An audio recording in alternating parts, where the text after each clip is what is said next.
This is a Rogue Media Network podcast.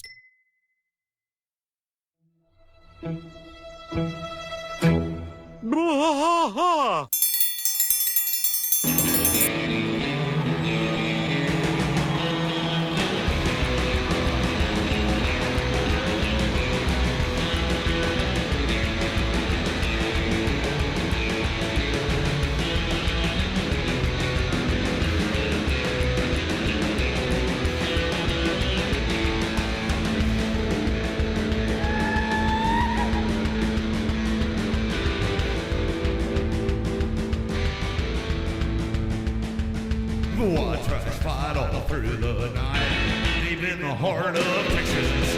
The trailer park is nice and dark, deep in the heart of Texas. That drinks his brew and he spits his chew, deep in the heart of Texas. The TV blares but no one cares, deep in the heart of Texas. Here we go! It was another sunny morning in Arlen. Bobby was ready to take on the day after a Megalomart fruit pie, of course. But something was different. As he got dressed, he noticed a slight ringing in his ears. He didn't think too much about it at first, but as the morning progressed, it got more pronounced. "Hey, Bobby, what's going on?" Sport Hank asked as Bobby started tugging at his ear. "Nothing, Dad." "Bobby, quit poking your finger in your ear and wash your hands before you eat," Hank shouted, frustrated by the sight of Bobby and his lack of manners. "Okay, Dad," Bobby replied. "That boy ain't right," Hank said under his breath while shaking his head. Bobby entered the kitchen to find his mother at the stove cooking flapjacks, or as Peggy called them, flipjacks, one of her original creations. She even published the recipe in the Arlen Bystander. "Bobby, breakfast," Peggy exclaimed. Bobby just stood at the sink without acknowledging her. "Bobby?" "What?" Bobby said as he galumphed over to the table. "You heard me, young man. Have a seat and have a heaping stack of my world-famous flipjacks." Now, hearing this flipjack nonsense, Hank just had to interject. "Now, Peggy, you know darn well those are flapjacks. You just renamed them and called them your own." "No, Hank. My famous flipjacks were published in the paper, and you know it," Peggy hissed. Hee, Peggy. "The only reason the Bystander published that recipe is because you slipped it in there without telling them. They had to retract it the next day because Bob Jenkins caught the error." "Whatever, Hank. And hurry up, Bobby. Finish up so you're not late," Peggy shouted. "Why?" "Bobby. Are ya listening, boy?" She said. "Hurry up and eat so you're not late for school," Hank said, as he shook Bobby by the shoulder. "All right, Dad." Bobby headed off to school after grabbing a fruit pie for the road. As he walked down the halls, he noticed the sounds being drowned out by the hum in his ear. He hardly noticed Joseph trying to get his attention. "Hey, Bobby. What's going on, dude?" "I can't hear you, Joseph." "What'd ya say again?" Bobby said loudly. "I said, what s up, bro?" "Nothin' much, Joseph. I just got this humming in my freaking ears," Bobby groaned. "Sounds pretty messed up, dude. Maybe you should, go to the nurse or something." "Hey, Bobby, doesn't the nurse have, big boobies and stuff? I'll follow you, so I can, see." "I am and stuff," Joseph said excitedly. "Big what's?" "Big boobies," Bobby Joseph shouted out, getting more frustrated by the moment. Just then, Dooley walks up after overhearing the classmates' conversation and just had to throw in his typical monotone one-liners. "Bobby has tinnitus." "Oh, it's Tinny." "Whatever," Joseph asked. "Bobby can't hear," Dooley replied. Hearing this made Joseph freak out. He started saying stuff like, "They're probably going to have, drill holes in your head, and you'll probably have to, wear a hearing aid." Like an old person, Bobby couldn't hear half of this nonsense, but it got him more worried by the moment. "Joseph, I can't wear no hearing aids. I'm not old like Grandpa Cotton." Joseph and Bobby finally get to the nurse's office and tell her of Bobby's problem. Joseph can't stop staring at the nurse, and Bobby can't stop whining about the buzzing in his ear. "Oh, Bobby, it'll probably go away on its own, but I'm writing you a note for your parents just in case," the nurse says. "In case what?" Bobby screamed hysterically. "In case it doesn't go away in a day or two. They'll probably have to take you to a doctor, or just get you some OTC eardrops. Bobby, it's probably just tinnitus ... It's nothing to be." all concerned about. I'll write you a slip for class. But not Joseph, he's on his own, the nurse said, annoyed by Joseph's behavior.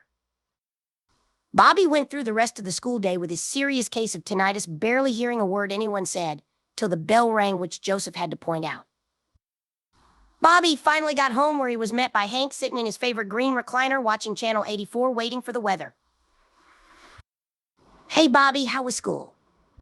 Ah!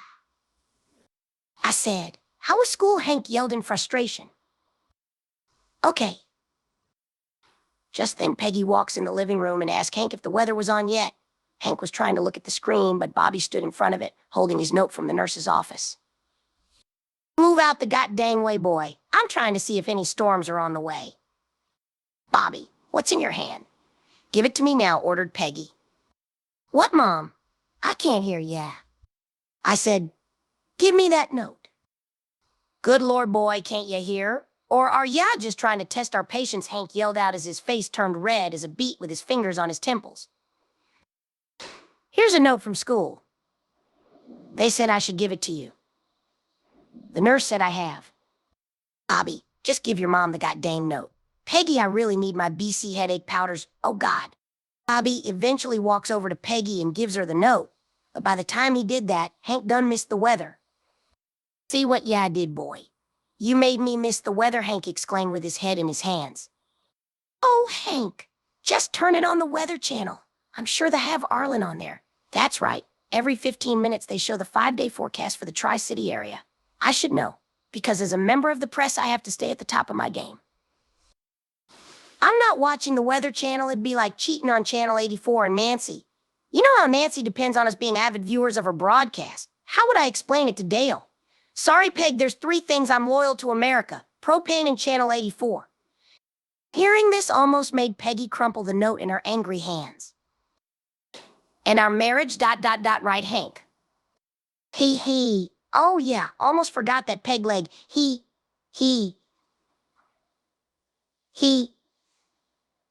Love ya, Peggy. Hey, guys, I might be going deaf over here and have to wear a hearing aid like Grandpa Cotton. Tell him, Mom, Bobby screamed out in anger, seeing how Hank and Peggy were suddenly sidetracked by something as mundane as the weather.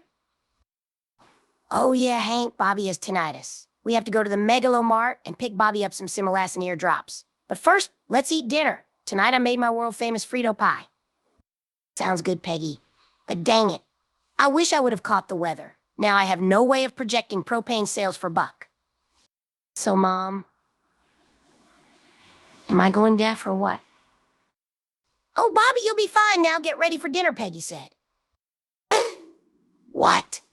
Dinner table now. The family finally ate dinner, then headed out to the truck, where they headed off to the Megalomart, with Bobby tapping away at his Game Boy along the way. Bobby, put the goddamn video game away till we get home, Hank shouted, frustrated at his son's lack of focus. Wait, what? Oh, never mind, Bobby. And Peggy, remind me to pick up some more BC headache powders. My goddamn head is killing me. So did Hank, Peggy replied. Hey, Mom, you know what would make this trip even better? No, Bobby? What? Peggy said with her hand to her chin. Flapjacks! Good one, Bobby, but you have to say it like this. Flapjacks, Peggy shouted out the passenger side window. Flapjacks, Bobby shouted. Could why all knock off the comedy act? I just told you, Peggy, I got a goddamn headache.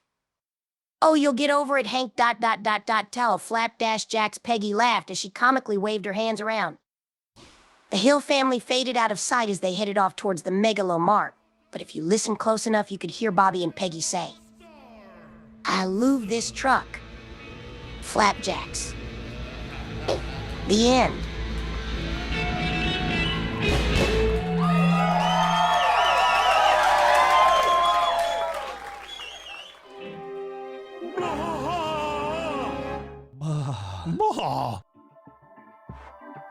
This has been a Rogue Media Network production.